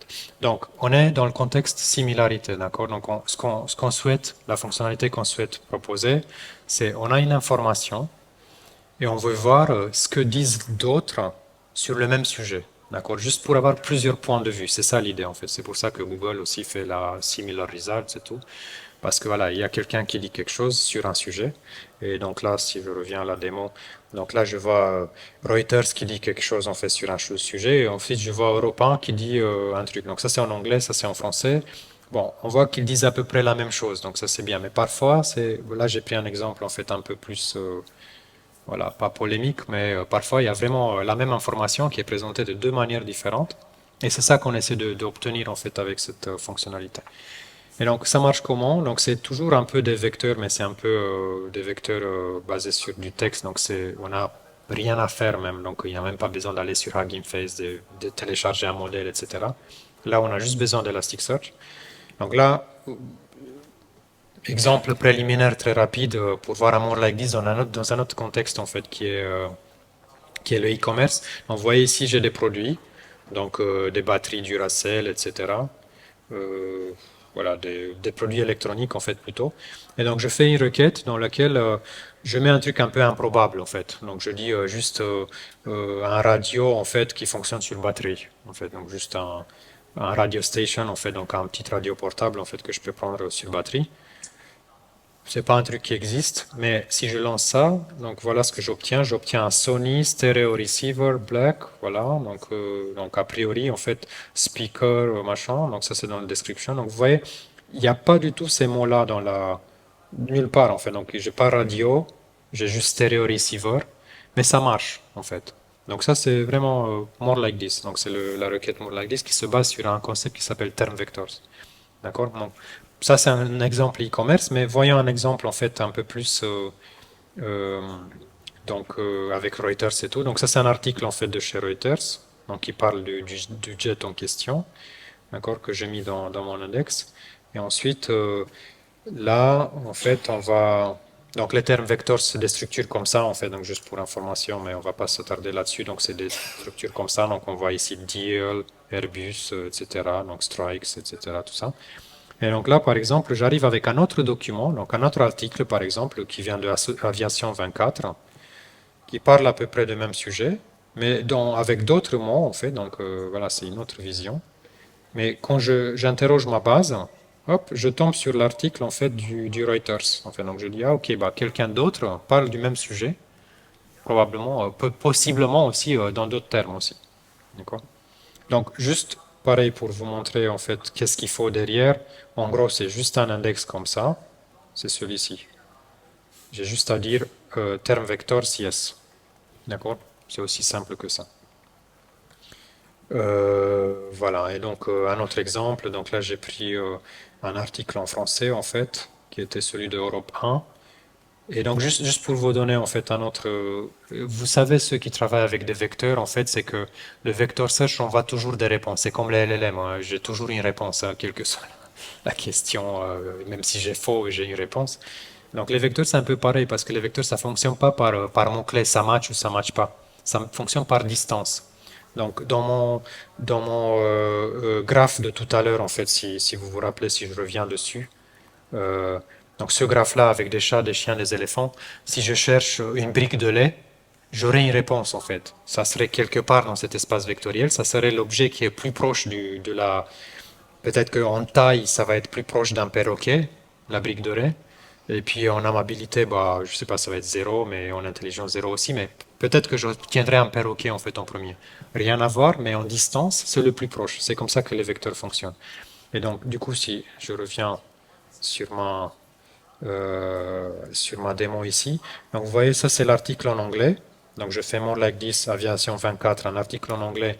Donc j'ai un score ici qui est de 1,58. Quand je cherche, c'est à peu près le même article, la même info qui est relayée par Europa en français. Euh, alors, ah oui, non, là j'ai fait put. Ok, donc j'ai mis l'article en français dans l'index. Donc c'est ça que, donc c'est France Bleu en fait, du coup. Donc, dans l'index, il y a l'article de Europe 1 et je cherche avec l'article de France Bleu qui parle à peu près de la même chose. Euh, donc j'ai deux résultats, celui en anglais, celui en français. Donc le Reuters là, il apparaît en fait, mais avec un score inférieur. Donc pourquoi un score inférieur? Parce que comme c'est du français que je compare en anglais, là je compare un peu des choux et des carottes. Ça ne devrait pas fonctionner en principe parce qu'il faut aussi une indexation pour le français en fait un peu à part. Bon, on n'a pas fait ça, on a fait juste comme ça en mode freestyle. Donc il est un peu plus loin. Et ce que je voulais vous montrer, c'est que je prends un article qui n'a rien à voir. Donc là j'ai pris un article du Le Monde qui parle du nucléaire. Voilà, et puis voilà, comment optimiser tout ça. Et en fait, donc je vais quand même avoir les deux réponses. Et vous voyez, le score, il est en fait un peu plus loin. C'est-à-dire que j'ai quand même l'article sur Airbus alors que là je parle du nucléaire. Il y a quelques corrélations ensemble, mais je suis quand même très loin. Et donc l'idée en fait sur ça, donc on revient en fait sur la démo un peu de comment on l'a implémenté, c'est de à un moment donné en fait de s'arrêter en fait, et donc de dire bah voilà les premières réponses bah c'est peut-être pertinent et puis après à partir d'un certain score bah on coupe. Et On met un seuil pour ça. voilà, ouais. Ok, je reviens rapidement sur la démo pour vous montrer qu'on a implémenté plus ou moins la même chose sur le site avec la même technologie de More Like This. Et donc ici, on reste sur notre recherche de tout à l'heure sur le régime hein, de jeûne intermittente. Et pour le premier résultat, par exemple, on peut demander de nous donner More Like This. Donc on a une option More Like This. Et on obtient des articles sur le même sujet, mais peut-être d'un point de vue différent. Donc, on a des articles assez pertinents ici qui s'affichent et qui nous permettent d'expandre notre recherche. Donc voilà, c'était une autre fonctionnalité qu'on a implémentée sur All.Site. Donc l'outil derrière c'est le un C'est le More Like This. plain old Elasticsearch quoi. Oui. Ok. Ouais, c'est ça. Oui, dernier sujet. Non, vas-y. On est tout fatigué parce que c'est le deep dive. Merci pour être encore ici avec nous. On peut continuer avec le dernier sujet. Oui, 15 dernières minutes. Donc, enfin, oui, un peu plus peut-être, mais. Ok, donc on a vu que c'est important d'avoir une information de qualité, ou en tout cas une information qu'on maîtrise. Pas forcément de qualité, mais qu'on maîtrise. On sait qui sont les auteurs, on sait ce qu'elle vaut, c'est nous qui avons choisi de la mettre là. Voilà, on a vu aussi comment on génère des réponses à partir de cette information-là, qui est dans une base de confiance. Et donc, on va voir maintenant en fait comment enrichir en fait les sources de données. Et ça, le but de ça, c'est de donner en fait un autre point de vue en fait de l'information brute d'origine. C'est un peu en fait secouer l'information d'origine brute dans tous les sens pour voir un peu ce qu'elle vaut en fait par rapport à plusieurs axes. D'accord, donc c'est ça l'idée. Et donc une tâche aussi très simple en fait qui est possible avec un simple modèle sur Hugging Face, c'est sentiment analysis. Bon. Je ne vais pas forcément vous montrer est-ce que j'ai est-ce que j'ai une démo là-dessus. Donc voilà, là en gros on donne une phrase et puis je vais prendre un exemple qui est ici. Et puis ça dit en fait un petit peu dans quel ton on est.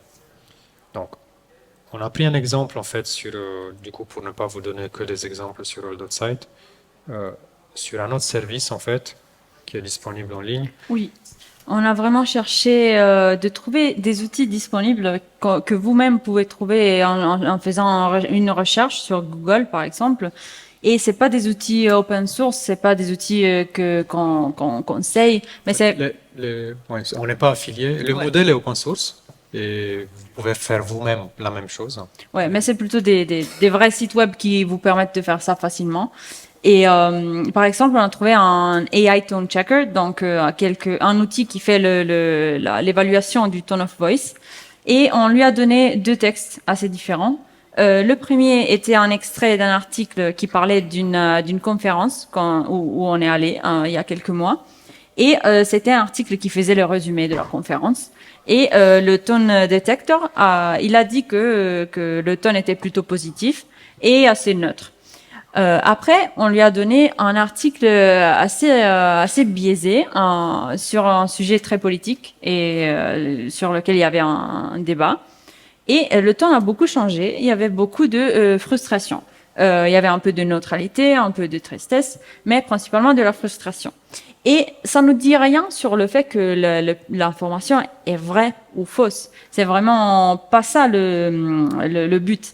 C'est plutôt de savoir que le tone of voice influence vraiment comment la manière dans laquelle on prend une information et on a l'aperçu de l'information. Ça change vraiment beaucoup avec le tone of voice. Donc, si on veut savoir si quelqu'un est en train de manipuler la manière dont on prend une information, c'est bien d'avoir des outils qui nous détectent le tone of voice pour nous, parce que nous, peut-être, on peut survoler sur ça, on peut pas se rendre compte.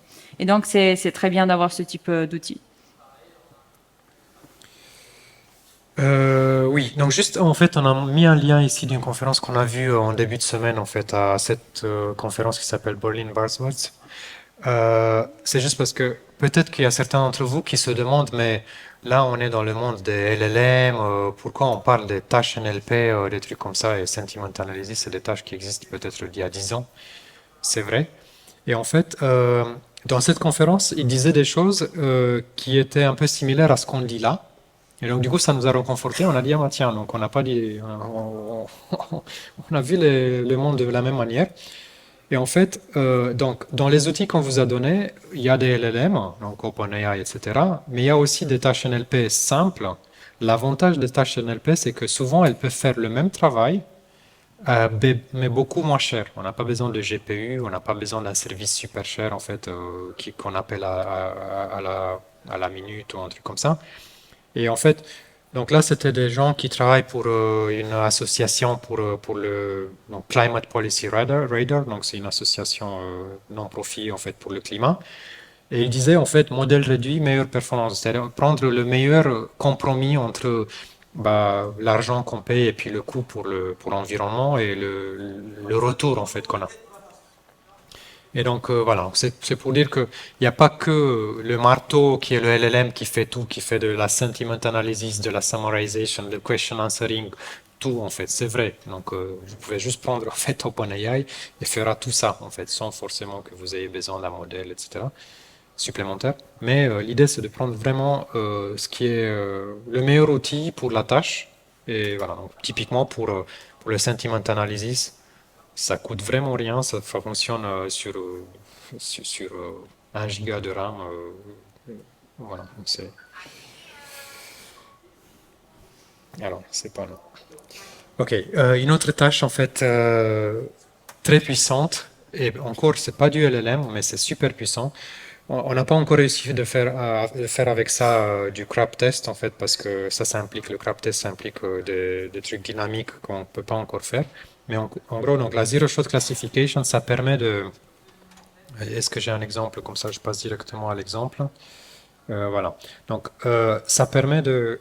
Donc, si je passe là. De classifier un texte. Donc, c'est-à-dire que ça prend un texte et ça va l'annoter en fait avec des informations supplémentaires. En fait, je vais prendre ici en fait le texte juste. Donc là, c'est mon texte d'input. Et puis ça, c'est des informations supplémentaires en fait qui sont données par l'outil, par le modèle.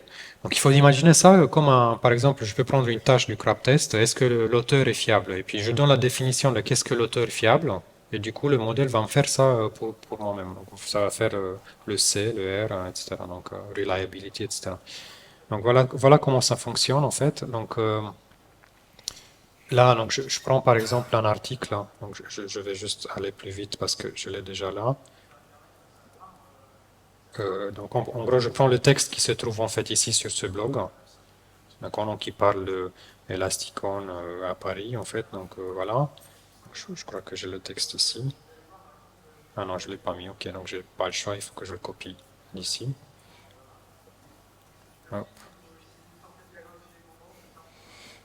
Donc, je vais le prendre comme ça. Donc, mon modèle Zero Shot Classification donc, reçoit ça en input.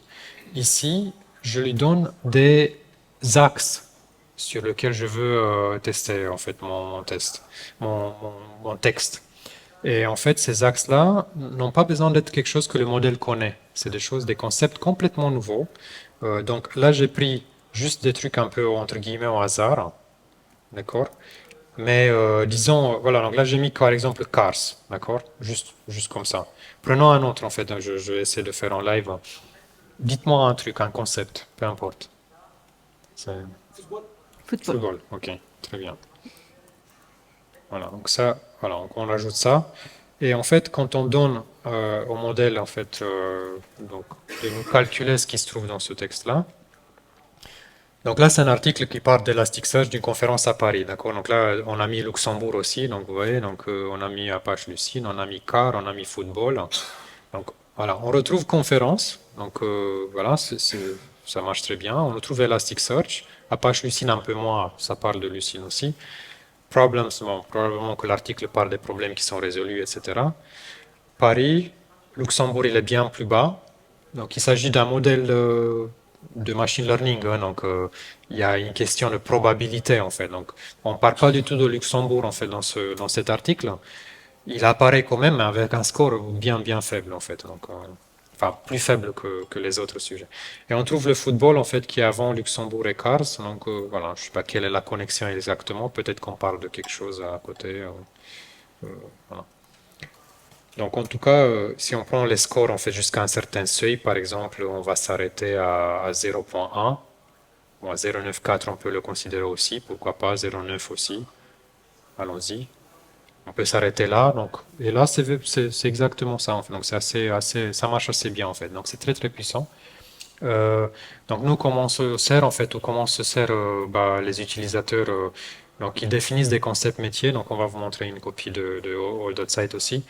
Des concepts métiers, par exemple, si c'est une association sur le climat, ils vont dire transition juste, fossil fuel, etc. Donc des choses comme ça, et le texte va être catégorisé comme ça, automatiquement. Voilà, donc ça c'est la Zero Shot Classification. Oui, un autre exemple en fait, donc là cette fois-ci sur la partie image. Donc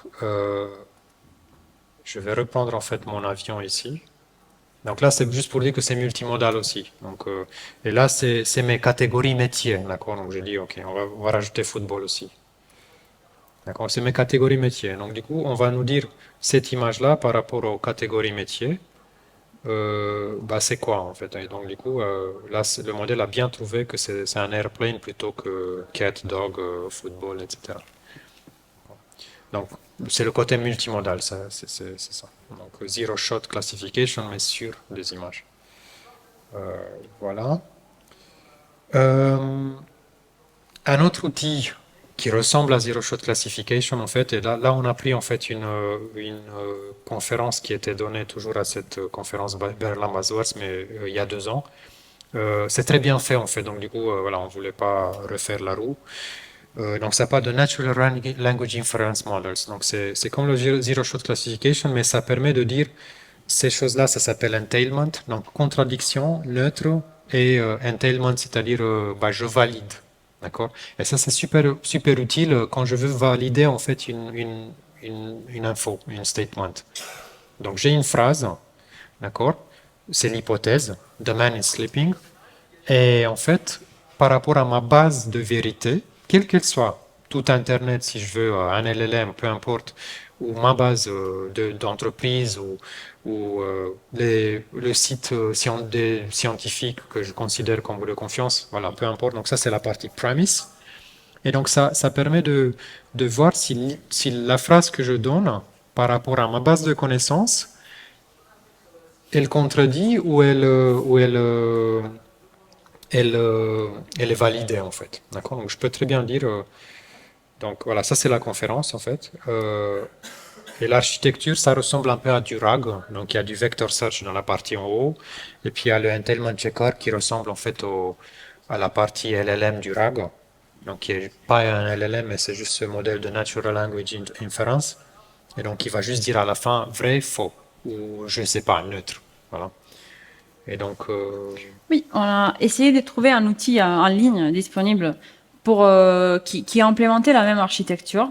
Et on a trouvé ce modèle par Originality AI qui nous permet de lui donner un morceau de texte et obtenir une probabilité avec une probabilité si c'est faux ou si c'est potentiellement vrai. Et on a testé avec des textes. Par exemple, ici, on a pris un texte d'un article sur le jus de céleri qui disait vraiment qu'il a des propriétés bénéfiques incroyables. Et ouais, improvements for all kinds of health issues. Et le système nous a dit que c'est potentiellement faux parce que il y a des choses positives dans le jus de céleri, mais c'est vraiment un peu exagéré. Et le modèle a aussi réussi à citer des sources. Donc nous, on ne connaît pas la base de vérité que le modèle utilise. Mais ce qui est cool, c'est que avec les technologies qu'on connaît, on peut construire notre propre modèle et donc avoir notre base de données, base de vérité qui est fiable pour nous. Et donc, on ne doit pas forcément se baser sur ce type d'outils en ligne. Ici, il y a un autre exemple, toujours sur le jus de céleri. On a donné une phrase qui donne vraiment juste un fait, une information scientifique. Et il a trouvé que probablement c'est vrai, c'est de la vraie information. Et il a donné aussi des liens pour vérifier. Et après, c'est toujours à nous de vérifier si ces liens sont fiables ou pas, clairement. donc là, c'est Natural Language Inference, donc l'architecture que vous avez vue ici, en fait.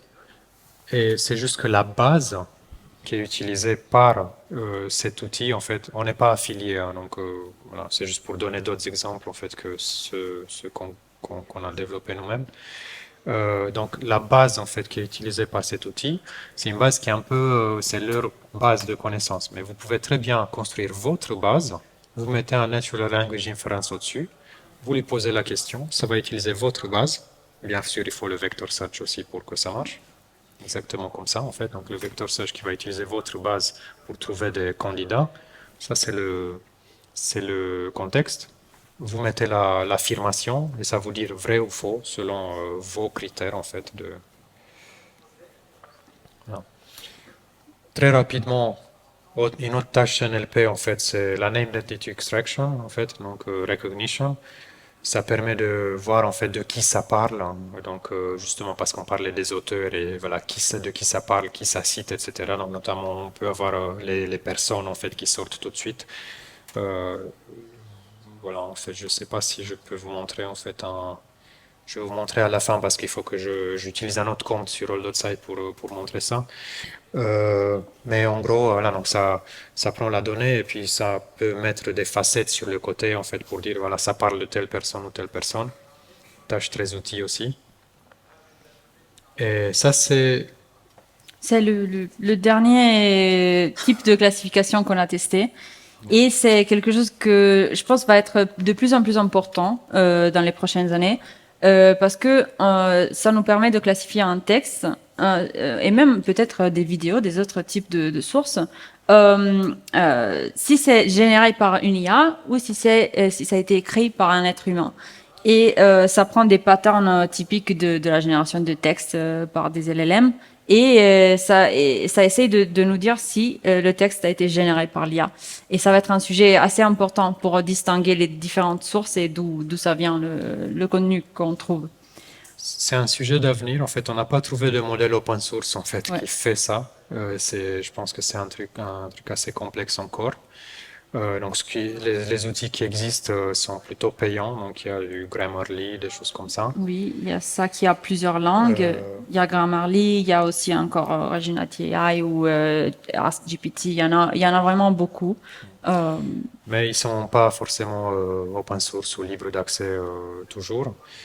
Et surtout, on est encore en fait dans le truc du chat et la souris en fait, mais c'est dans un autre domaine parce que ces mêmes outils en fait qui valident ça peuvent aussi en fait faire la humanisation. faire l'humanisation d'un texte en fait, donc faire de sorte que les outils ne vont pas détecter que c'est généré par une IA. Donc du coup, c'est un truc qui va continuer en fait comme ça. Donc voilà. Ok, et donc bon, dans l'architecture on fait donc de la classification. Donc ça c'est en gros l'enrichissement d'une source de données en fait par des critères métiers en fait. C'est ce qu'on fait dans All That Site. Donc il y a cette partie classification qui est là. Ouais, pardon, je peux utiliser donc la classification qui est ici avec tout type de classification qu'on peut. Donc named entity extraction, sentiment analysis, zero shot classification, voilà, peu importe.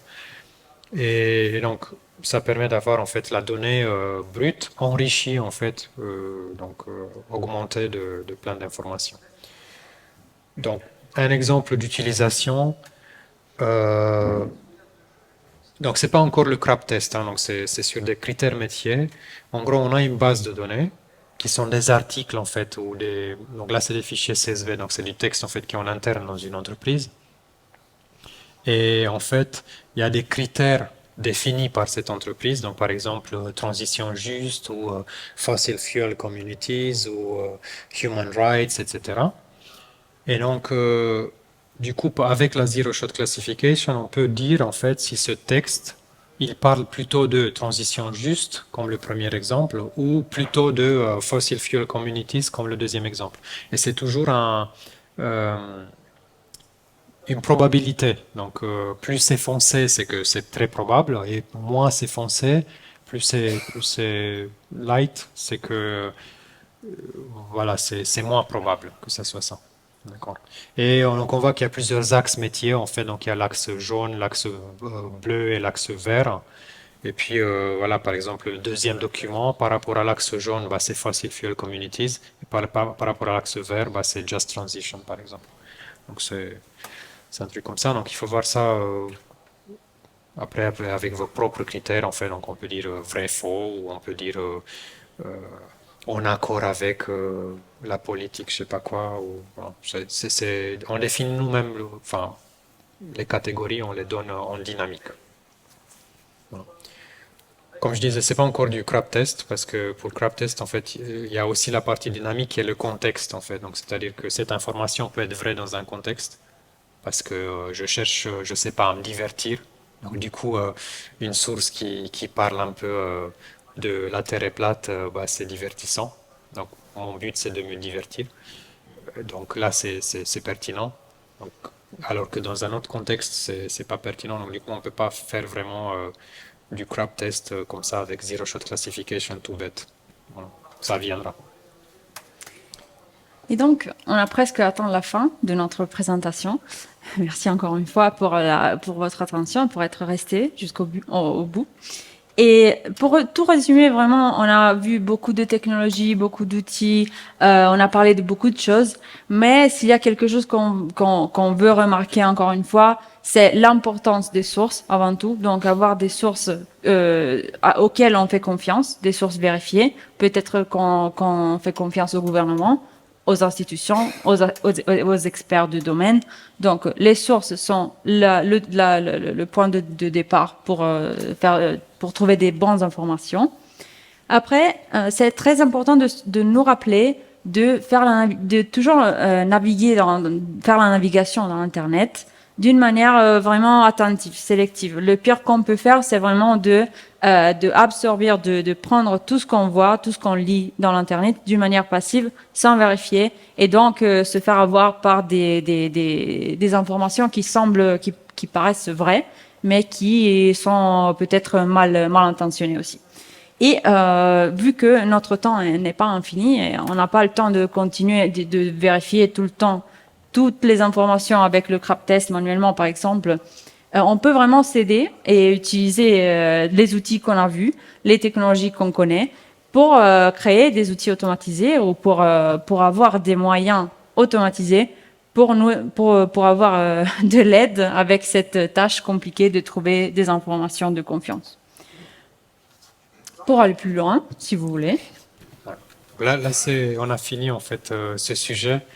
C'est juste, donc on parle d'autres conférences en fait de nos collègues ici à VoxDays. Donc demain il y a Elasticsearch as Code avec Benjamin. Voilà. Et puis aussi un talk sur Redux par Giovanna. Si demain. vous êtes passionné de front, ça va être mon talk officiel parce qu'aujourd'hui c'était pas prévu. Mais voilà, si vous êtes intéressé par le front, je vous attends demain après-midi. Voilà. Après, ça, c'est le groupe Meetup en fait qu'on tient, si ça vous intéresse de discuter des sujets similaires en fait. Voilà, donc il y a peut-être 900 membres maintenant. Et puis voilà. Merci, C'est- vraiment merci.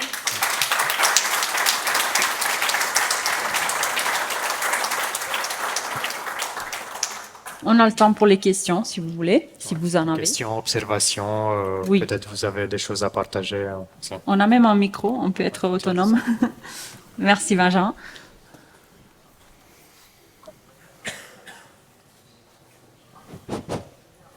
Merci infiniment. Merci infiniment. En fin de compte, c'était vraiment formidable.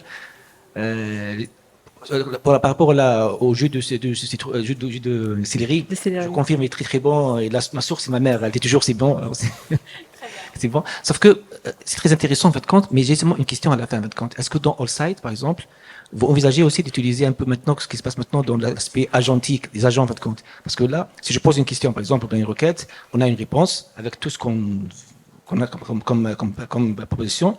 Mais je me dis, si maintenant je dois vérifier moi-même, je vais cliquer ici, vérifier là, faire du reverse search, est-ce qu'il y a aussi cette volonté chez vous, en fin de compte, d'ajouter des agents pour encore plus faciliter les choses et faire tout le check à notre place? Merci.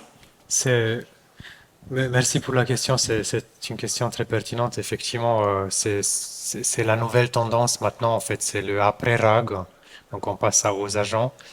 Là, le but, c'était de voir les dessous, en fait, de comment ça marche. D'accord? On a Grok qui va dire oui, cette information est vraie, oui, cette information est fausse, ou bien on fait attention, sur les réseaux, il y a tout ce qui circule, etc. Mais l'idée, c'est de voir comment ça marche en dessous, en fait. Donc, on peut effectivement construire un agent qui va faire tout le travail pour nous, tout le cheminement logique pour nous. C'est l'objectif. Mais il faut quand même, en fait, donner en fait les leviers pour enfin savoir comment l'outil a décidé en fait. D'accord, donc c'est ça l'idée, Donc effectivement les agents c'est le next step et c'est le voilà. J'ai une question un peu niche. Je suis restée coincée en fait sur l'élément où vous générez un document synthétique qui a été halluciné pour pouvoir bien matcher. Donc, en tant qu'utilisatrice de base des LLM, ce que j'aime, c'est que je peux voir ce qu'on appelle le query fan out. Donc, je vais poser ma question et il va décomposer ça en plusieurs requêtes en fait. Et comme ça, je suis capable de débugger. S'il part dans le champ, je suis en mode, OK, j'ai pas bien fait ma demande là parce que tu es en train de partir ailleurs, je vais te corriger. Donc, voilà, je pense que tu vois où je veux en venir. Avec le document synthétique, vu qu'il est halluciné, est-ce qu'on peut faire ce genre de choses-là ou est-ce qu'on prend pour acquis que c'est une boîte noire et puis tout bad? Il y a donc en effet plusieurs techniques en fait pour améliorer le question answering. Et en fait le document synthétique, c'est juste parfois, et même souvent parce que le modèle n'est pas forcément... il n'y a pas beaucoup de modèles multimodaux comme ça qui savent vectoriser un document différemment d'une question. Et donc c'est juste un peu mieux que vectoriser la question. OK. Mais ça dépend du domaine. Donc parfois c'est mieux, parfois ça n'a pas de sens, ça rapporte pas grand-chose. Voilà. Et effectivement, donc, il y a d'autres techniques qu'il faut aussi utiliser. Donc là, dans le webinaire qu'on a cité, il y en a au moins 5 ou 6 en fait qui sont expliqués. Donc, ouais, c'est pas la solution magique non plus, mais c'est un peu mieux que juste Rien du du tout. Ouais. bête, on vectorise la recherche et ça. Parfait, merci beaucoup. Et ce qu'on peut avoir ici, des fois, ça dépend de la requête originale, mais All the Tide te suggère nous suggère des questions, s'il y en a de pertinentes. Et donc, même par les questions qui sont suggérées, on peut voir si on est dans la bonne direction. C'est pas toujours le cas, mais si on peut regarder les questions et s'ils ont quelque chose de pertinent avec la question originale. Donc, si la question ne colle pas trop au sujet original, peut-être qu'il faut reformuler, oui. Donc, c'est un peu plus manuel, mais je pense que ça aide aussi. Merci beaucoup. D'autres questions?